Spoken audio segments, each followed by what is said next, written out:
My son just bought his first house, and within a few hours, we already had a few problems to fix. I didn't have any of my camera gear with me, so this is all shot on my phone, no tripod. So a little rough, but it's real. We had water dumping right next to the foundation from the sump and a kitchen that needed a quick upgrade. Hey, welcome to the channel. Today, I'm coming to you from my son's house in Norwich, Connecticut. So a little bit further north than what I'm used to. It's balmy 39 degrees right now, and it is sunny, but he just closed on this house that I'm currently at, and I'm here to kind of help him get set up. One of the things that we noticed first night we were here, huge rainstorm, and the person who remodeled this house basically piped the sump pump for the basement into the perimeter drain. So basically, it was creating a circular system where all the water that was getting pumped out was getting pumped basically back into the perimeter drain and was causing some leaking in the basement. So I'm gonna flip you around here and kind of show you what we're dealing with, and then I'll try to get some video. I don't have a tripod today, so try to get some video of things that I'm doing, but show you what I've got going on. Okay, so this is what we have initially. This is kind of where they came out of the house with the sump pump. This is built in 1949, so it's a little old. So they had this pipe coming out, turning the corner here, going all the way down into this storm drain here, which basically is managed by the perimeter drain of the house. And if you notice, this thing's actually actively pumping water out because of all the rain that we got yesterday. So my goal today is to make this look a little bit nicer. I'm going to extend this further out into the yard, but I'm also going to bury the pipe and give it a pop-up on the end to allow it to eject further out away from the foundation so that we don't have any water issues in the basement. So I'm going to try to get you set up somewhere and get going.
So this is what I got.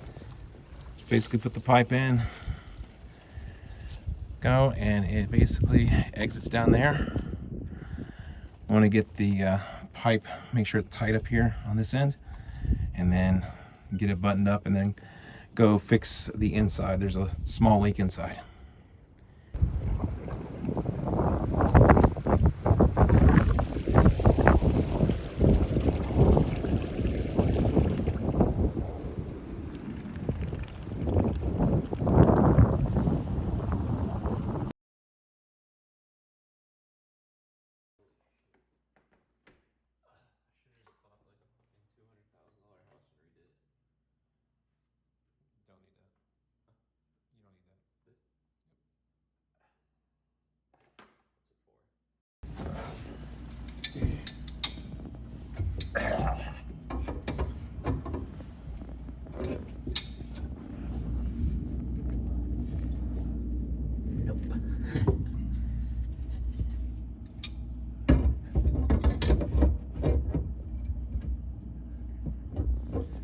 break the pipe. I won't.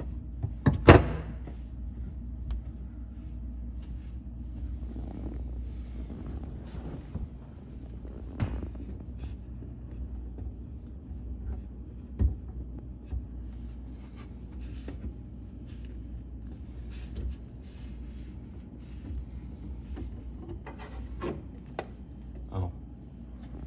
So much for residual water.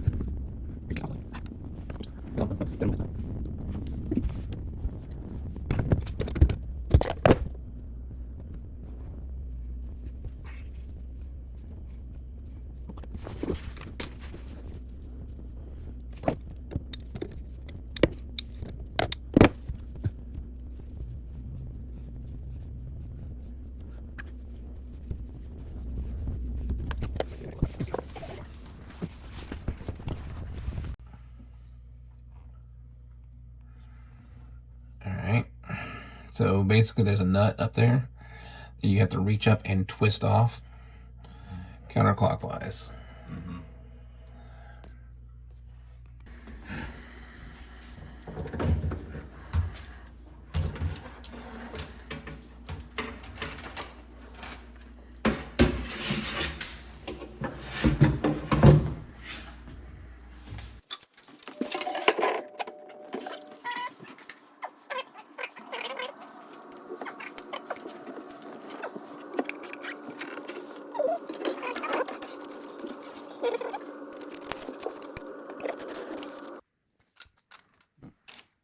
After the stick goes in. So I'll hold this up here while you screw that running. Does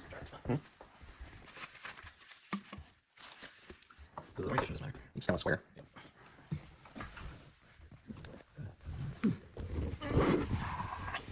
Well, that line is hot. Not as hot as my steam piping.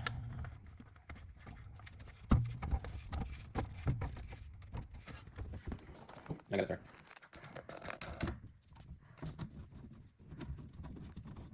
Is it square? Yep, you tackle the more. If you can. Why? Alright, that's actually pretty good. Here's this. Does this need soap? Or can we add that later? You have to the top. When is the tube going? In the top. Okay. Oh, wow. Okay. Alright, so put that. Make sure no, yeah, there you go. Stick it in there. It's really easy. Alright, once it's done, set it aside and then pour the soap in.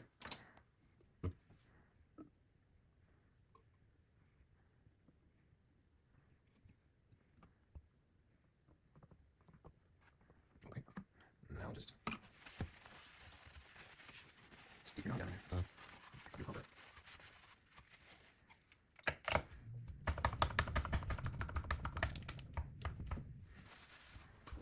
So you can't really see much of what's going on when you install something underneath the sink.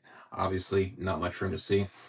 We showed how we disconnected the supply cables, hot and cold, for those to do that, and then we reconnected those at the end. So there's different ways that different systems work. The faucet that we installed does not have a weighted thing. It's a spring-loaded, so it's a little bit different than this one, which is a weight-based system. So the way this system gets installed is it would get installed into the single hole like this with any of the gaskets or stuff that you find in your kit. Just follow the directions. So when you get that put in, you're going to have your nut going up to tighten that. That's what is used on this one. That's going to push all the way through these. Once that's hooked up, what you saw before, there's this weight system here. This weight is what keeps this pulled up pipes to the top of the faucet. So when I pull this, it pulls this up here. So what you want to do is you want to find a good balance when you have that in there with this to do that. So the way this system works is it has a clamp that goes around the hose, and you would feed this piece in here, set your clamp in where you want it. Then there's a quick connect here where you would put that in, it connects in here, and then you would slide this back down onto where the clamp is. All right, and that's going to allow that to be in the spot you need to do that support. So This is actually fairly simple install. Most of these is just this bolt here to hold this to the countertop and the supply lines, the hot and cold. This one right here, you notice, is red striped for the hot, blue striped for the cold. So that's what you could use for that. Ours had a label that was cold or hot. So just have to look at the particular faucet that you go to install. Ours came with a soap dispenser kit. This is fairly simple, and almost all of these are the same. It has a piece that goes through the countertop right here that has threads. It's going to have a way to seal it to the counter, and then you're going to have a top piece that seals in to be your basically beauty trim ring. Underneath, this is going to be your bottle that feeds in here to hold the soap that you're going to put in your dispenser. Some people will try to pull these off from underneath. Don't waste your time with that. The nozzle itself pulls out of the top, and you can just pull this out, fill it from the top, put it back in. Just be careful. If you overfill it, you're going to make a mess on the counter and you have to clean it up. But other than that, it's just a quick, simple, tighten it into place the same way you tightened in the base for the faucet itself. So that's it. If you have any questions, let me know in the comments. Thanks, and talk to you again next time.